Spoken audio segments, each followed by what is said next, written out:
Donc avant d'arriver au centre d'accueil, j'étais quelqu'un qui avait une double personnalité, je peux dire. L'enfant chéri, parce que j'étais un assez bon élève. J'étais vraiment quelqu'un d'assez calme, d'assez ouvert envers les membres de ma famille. Ça, c'était vraiment la première facette que je donnais, surtout aux membres de ma famille. Mais de l'autre côté, une fois que j'étais à l'extérieur, j'étais vraiment quelqu'un d'autre. Je peux dire que j'étais vraiment très différent. C'est-à-dire que je vivais de criminalité, que ce soit dans les cambriolages, que ce soit dans les agressions, que ce soit dans beaucoup de choses, tout ce qui se fait dans la rue, j'y étais. Je me plaisais aussi dans ce milieu-là à cause de tout ce qui est compagnie, tout ce qui est amis. Donc toute mon enfance, j'ai grandi dans ça. Ça, c'était bien avant qu'un jour, mon cousin, qui fréquentait déjà le centre d'accueil depuis un bon moment, après plusieurs invitations, la dernière invitation qu'il m'a faite, j'ai accepté finalement. Je venais pour venir, mais la vraie décision, elle pouvait venir que de moi. Et cette décision-là, je l'ai prise à travers une campagne d'Israël. Il faut savoir que la campagne d'Israël, c'est le tout d'une personne contre le tout de Dieu. Je peux dire que vraiment, aujourd'hui, je suis vraiment quelqu'un de différent. Moi qui étais quelqu'un d'introverti, j'ai vraiment cette assurance-là. Tout ce que j'ai décidé pour ma vie, qu'importe le temps, je sais que ça va se réaliser. Je sais vraiment que où je vais, ce que je veux, tout dans ma tête est défini. Maintenant, c'est juste une question de temps, une question de courage, une question d'y aller. Avant de connaître le centre d'accueil, j'étais très jeune, mais j'étais déjà une fille très triste, très angoissée. J'étais aussi complexée et dû à tout ça, je suis devenue très timide, très renfermée sur moi-même et je n'osais pas parler avec les gens. J'étais quelqu'un de bloqué dans tous les sens de ma vie parce que je n'arrivais pas à avoir une vie sociale bien, parce que je n'arrivais pas justement à parler avec les gens. Donc cela a fait que j'ai eu une enfance très dure, malgré que j'avais quelques amis. Quand j'étais chez moi, je me sentais toujours seule, je me sentais toujours vide et j'ai déjà même eu envie de me suicider alors que je devais avoir 12 ans quand j'ai connu le centre d'accueil. Et justement, c'est en connaissant le centre d'accueil et en connaissant et en pratiquant les conseils pratiques qui étaient donnés, intelligents aussi, que j'ai pu justement apprendre à vivre une vie heureuse, apprendre à devenir heureuse. Et au jour d'aujourd'hui, j'ai plus cette timidité, ce complexe d'infériorité qui me dominait avant. Et justement, je suis heureuse, je suis quelqu'un de réalisé. Et au jour d'aujourd'hui, j'ai la joie de vivre que je ne connaissais pas avant de connaître le centre d'accueil. Bonjour à tous, plus une fois nous sommes ensemble et soyez bienvenus à cette émission France en direct. Devant les situations adverses, nous ne pouvons pas attendre que quelqu'un puisse résoudre notre situation. N'attendez pas que le temps puisse changer la situation. Normalement, nous pensons demain, il y aura une solution. Mes amis, normalement, quand il y a des problèmes et quand le temps passe, les problèmes augmentent. Si nous attendons que quelqu'un vienne résoudre, si nous dépendons des autres, si nous dépendons du temps, je vais vous dire une chose, qu'il n'y aura pas de solution. Combien de personnes commencent avec un petit problème, le problème augmente, autre problème augmente, et quand elles rendent compte, elles sont dans l'abîme, au bord de l'abîme, au fond du trou. C'est ça qui se passe avec beaucoup de personnes. Et beaucoup de ces personnes sont arrivées au centre d'accueil et à travers une foi intelligente, à travers une foi qui exige une chose qui s'appelle révolte et courage, parce que pour que nous puissions pratiquer la foi, c'est nécessaire que nous ayons courage d'écouter la parole et la pratiquer.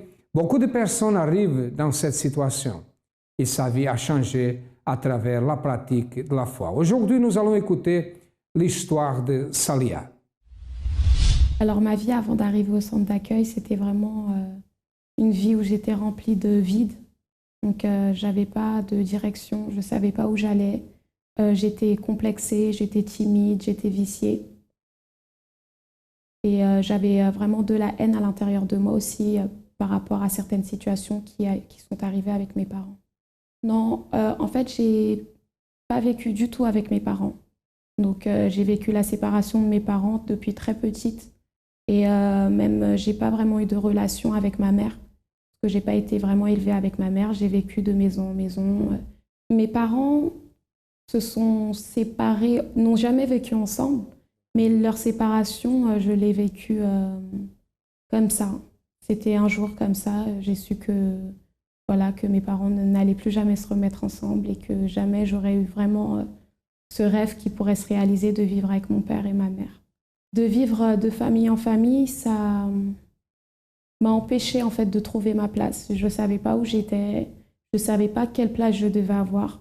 Donc c'était difficile pour moi en fait de m'imposer. Donc que ce soit à la maison ou à l'extérieur, j'étais très effacée. Donc j'étais vraiment dans mon coin, je faisais vraiment les choses discrètes, de ne pas me faire remarquer. Et voilà, j'étais vraiment seule, si je peux dire. Je vivais vraiment une solitude. J'ai pas vraiment pensé au suicide, mais je faisais vraiment beaucoup de choses pour essayer de combler ce vide que j'avais en moi. Je faisais beaucoup de choses, donc j'essayais de plaire aux autres. Donc je jouais beaucoup avec mon apparence. Je comptais beaucoup sur mon apparence aussi. Et donc ça, c'est vrai que ça m'a empêchée aussi à l'école des fois de me surpasser. Je laissais que d'autres personnes m'influencent, prennent des décisions pour moi. Et aussi, j'ai eu des problèmes de santé. Donc c'était des problèmes dans mon dos. Donc j'avais beaucoup de douleurs au dos. Donc ça m'empêchait même de pouvoir me concentrer à l'école. Ou même lorsque je rentrais, je n'avais pas vraiment envie de m'asseoir pour faire mes devoirs parce que ça me dérangeait vraiment. J'avais cette grosse douleur au dos. Donc c'était une scoliose que j'ai découvert que j'avais. Et donc ça faisait très longtemps en fait que j'avais cette scoliose, mais je n'étais pas au courant. Salia se sentait vide. J'ai remarqué ici quelque chose. Était une jeune une jeune femme complexée, avait des complexes, avait la haine envers ses parents, sa famille. Elle se sentait seule. Elle avait des douleurs constantes, une maladie.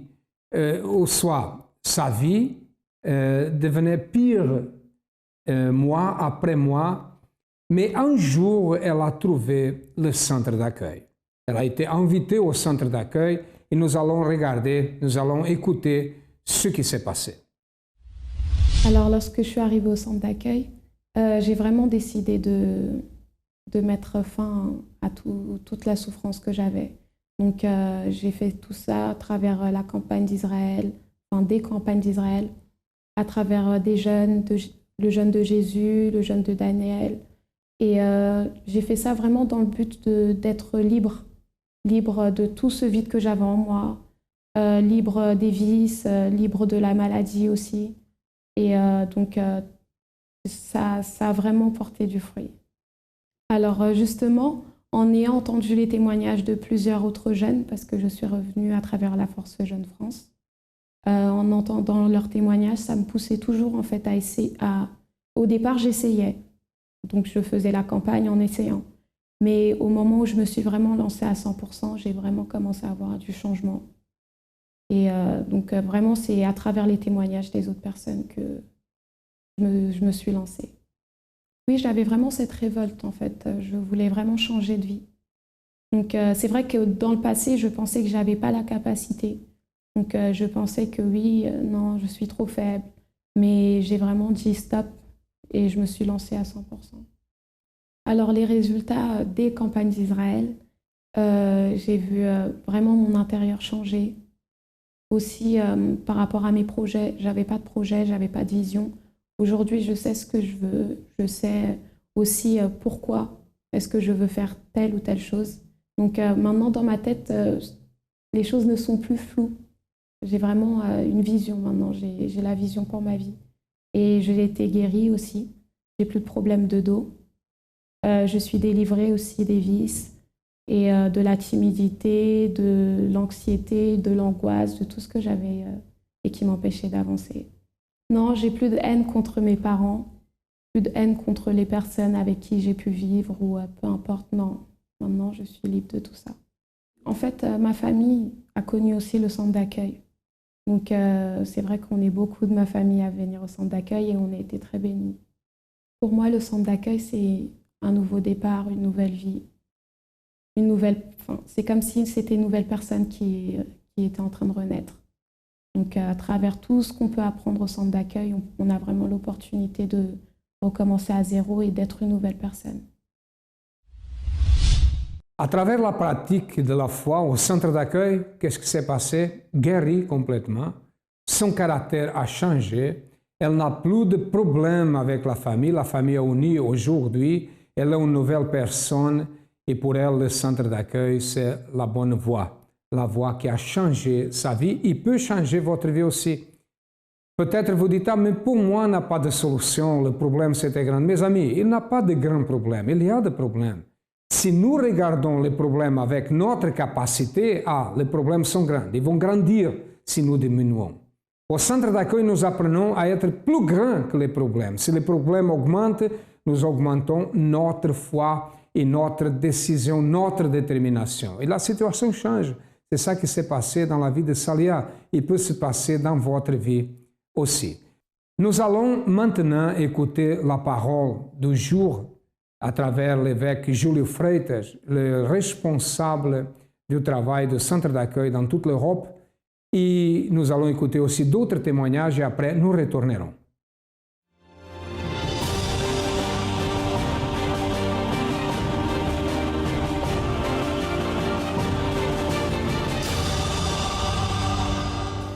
De la ruine au succès. 152 enseignements pratiques, intelligents et efficaces. 52 jours de reconstruction. Et la 20e pierre, pour que vous sortiez de la ruine, c'est vainqueur. Accompagnez avec moi le texte sacré dans le livre d'Apocalypse, chapitre 21, verset 7. Lorsque le Seigneur Jésus a dit, « Celui qui vaincra héritera ces choses. Je serai son Dieu et il sera mon fils. » Comment c'est être en premier pour Dieu? La première place au podium. C'est admiré pour tous, n'est-ce pas? Reçoit reconnaissance et ressent une très haute degré de réalisation personnelle parce qu'il a fait le nécessaire pour arriver en première place. Le vainqueur, toujours, c'est la personne qui ressort et sa position est indiscutible. Et qui est le vainqueur pour Dieu? Est celui qui demeure jusqu'à la fin, qui obéit aux préceptes divins et qui surmonte les obstacles les plus durs sans jamais renier ou négocier ses convictions. Et pour cela, le Seigneur Jésus a laissé bien clair, le vainqueur, celui qui vaincra, héritera ces choses.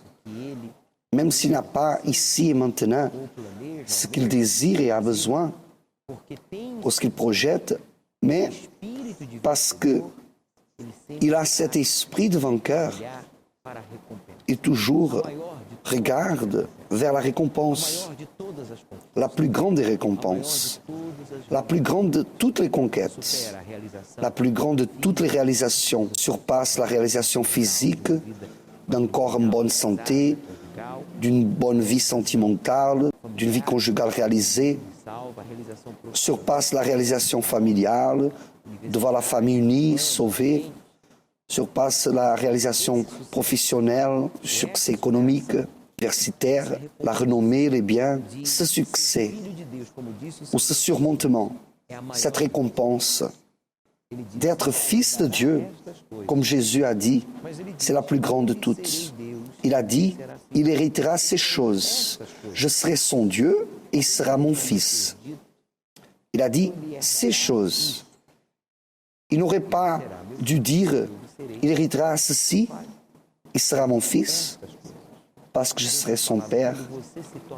Mais il a dit ces choses. En d'autres mots, quand vous devenez fils de Dieu, c'est parce que vous avez assumé Dieu comme votre père. Vous le respectez, vous le considérez comme la personne la plus importante dans votre vie. Vous vous préoccupez de lui plaire. Vous ne le cherchez pas seulement pour résoudre des problèmes, ou répondre à vos besoins, ou vous délivrer de problèmes ou de déceptions, ou bien de mauvais esprits, des plaies, des jalousies, des malédictions. Mais vous le cherchez parce que vous voulez lui plaire, vous voulez lui servir, vous voulez faire sa volonté.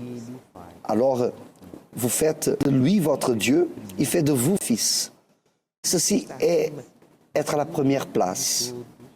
Ceci est être au-dessus de tout et de tous et d'avoir la plus grande de toutes les conquêtes que l'être humain puisse avoir dans cette vie.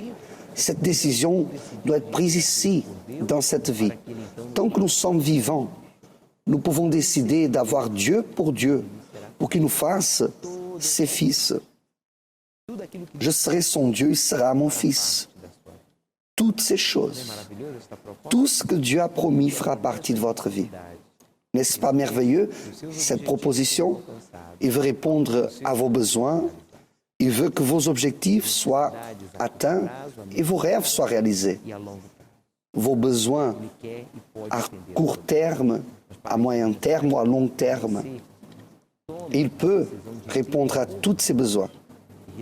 Mais pour ceci, il vous faut prendre la décision de l'avoir pour Dieu. Avoir Dieu comme son Dieu, ce n'est pas dire « je crois en Dieu, je fréquente l'église ou la religion A, B ou C ».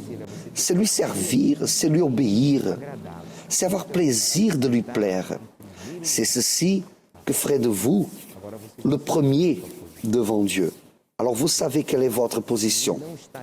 Parce que s'il n'est pas à la première place dans votre vie, malheureusement, vous n'êtes pas non plus à la première place pour Dieu. Ce message vous a aidé? Alors partagez avec votre famille, avec vos amis dans les réseaux sociaux. De la ruine au succès. 152 enseignements pratiques, intelligents et efficaces. 52 jours de reconstruction. Allez au centre d'accueil le plus proche chez vous, encore aujourd'hui, et participez de ce propos de reconstruction de votre vie. De la ruine au succès. Tout dépendra à qui vous allez vous allier. À demain.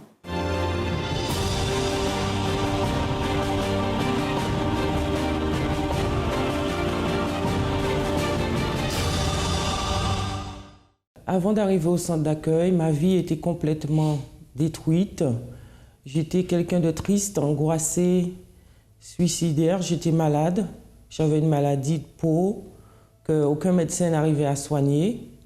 Et c'est des plaques que j'avais sur tout le corps, de la tête aux pieds, qui apparaissaient, qui disparaissaient. Et je ne pouvais avoir aucun traitement parce qu'ils ne savaient pas ce que j'avais. Et j'étais quelqu'un de très triste parce que dans ma vie sentimentale, c'était chaotique. Je n'arrivais pas à être heureuse dans ce domaine-là. Je suis arrivée dans cet état au centre d'accueil. Donc je me suis lancée, j'ai fait des chaînes de prière, j'ai parlé avec le pasteur, les ouvrières. Ils m'ont conseillé de faire des chaînes de prière, donc j'ai fait des chaînes de prière du vendredi. Je ne savais pas comment il fallait faire, mais moi je me suis lancée aussi en plusieurs campagnes d'Israël. J'ai été guérie de cette maladie qu'aucun médecin n'arrivait à me soigner. Je me suis sentie, j'ai commencé à me sentir mieux. Dans ma vie professionnelle, j'ai vu aussi le changement dans ma vie professionnelle. Dans ma vie familiale aussi, je me suis mariée, je suis guérie. Et il y a eu les campagnes du jeûne de Daniel aussi pour avoir le Saint-Esprit. Et j'ai reçu le baptême du Saint-Esprit, donc j'ai la paix, la joie, je suis heureuse, j'ai la joie de vivre. Et pour moi, je suis quelqu'un d'équilibré, épanoui. Et à travers toutes ces luttes, c'est comme ça que j'ai retrouvé aussi mon père que je n'avais jamais connu. Donc là, vraiment, Dieu a fait beaucoup de choses dans ma vie. Je sais qu'il fera encore beaucoup dans ma vie. Et moi, je suis en paix. J'ai la joie de vivre et c'est ce que je souhaite à tout le monde. Donc pour moi, le centre d'accueil, c'était vraiment, pour moi, c'est l'endroit où j'ai été sauvée. Pour moi, j'ai été sauvée en entrant au centre d'accueil parce que je pense que je ne serais pas présente aujourd'hui pour parler. Alors ma vie, avant d'arriver ici, au centre d'accueil, était complètement détruite par l'alcool. Tant que je ne buvais pas, je n'arrivais pas à dormir. Jusqu'au point où j'arrivais des fois même à tomber ivre. Même, je me rappelle même peut-être une fois, oui, dans le coma éthylique, comme on dit, coma éthylique, voilà. On écumait les bars que des amis avaient. Ma vie était dirigée, guidée, je dis par ça. Ça m'a rendu malade. J'ai fait la campagne d'Israël pour être, bref, C'était pour ma vie spirituelle, hein, déjà. Pour ma vie spirituelle.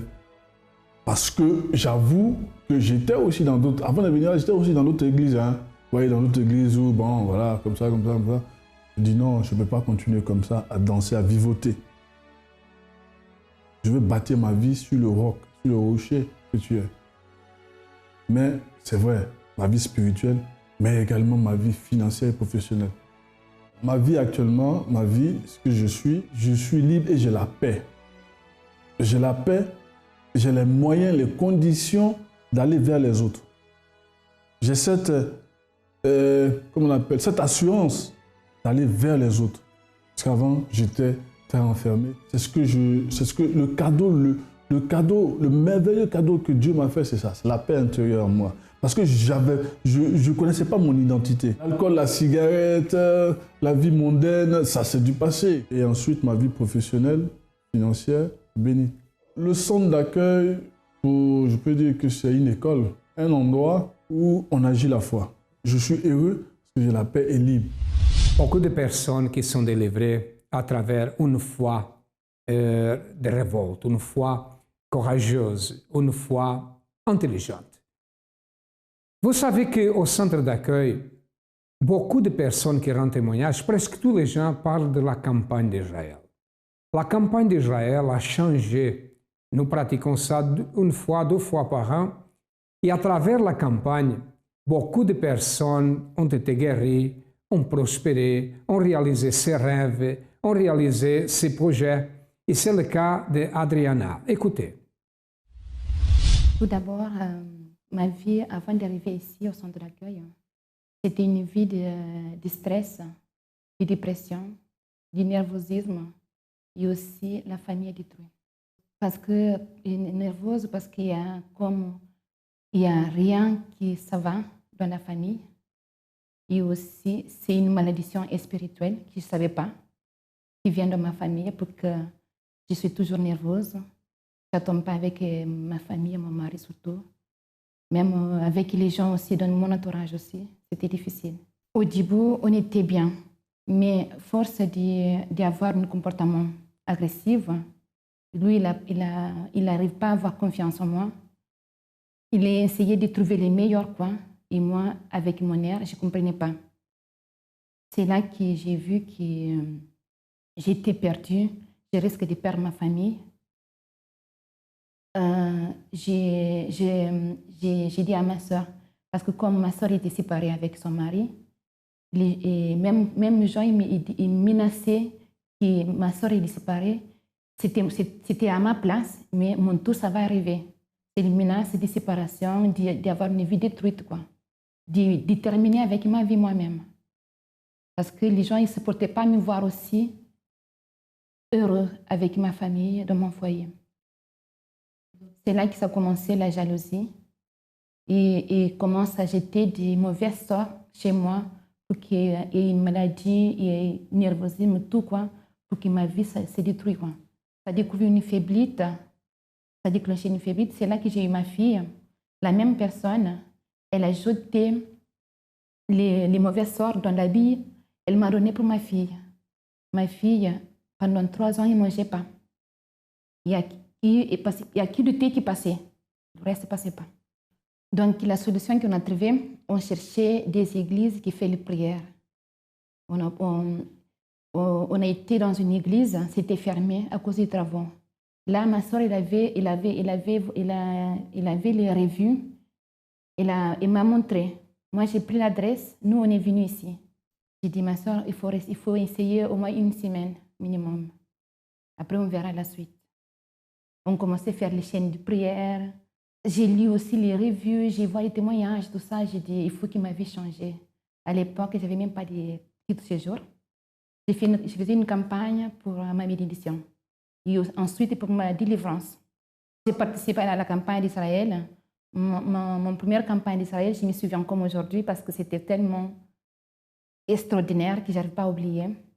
Parce que le jour même que j'ai monté sur l'hôtel, mais 3 jours, j'ai eu la réponse positive. Pour moi, c'est passer une frontière, une barrière qui était impossible. c'est les meilleurs pour moi parce que sans le sacrifice, quand pas Israël, même on peut prier, on peut jeûner, mais il faut donner tout, il faut outrepasser cette frontière-là. Aujourd'hui, à travers de la campagne d'Israël, ma vie a changé complètement. Ma famille, il est dans l'arche de Noé, comme Dieu veut. On est là. Moi aussi, mon comportement, il est changé maintenant. Je ne suis pas la même personne d'avant. Ma vie, elle est maintenant dans les mains de Dieu. Mais non seulement pas ça, je sais que je peux compter avec un Dieu qui est grand, qui peut transformer ma vie et aussi celle de ma famille. Je suis maintenant, je suis zen. Je suis réservée à Dieu, mais pas au mal, pas au stress, pas aux dépressions, pas au nervosisme. Parce que c'est là, ça mène pas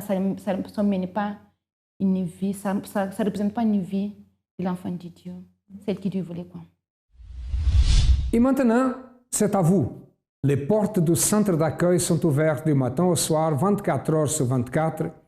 Nous avons des centres d'accueil dans toute la France.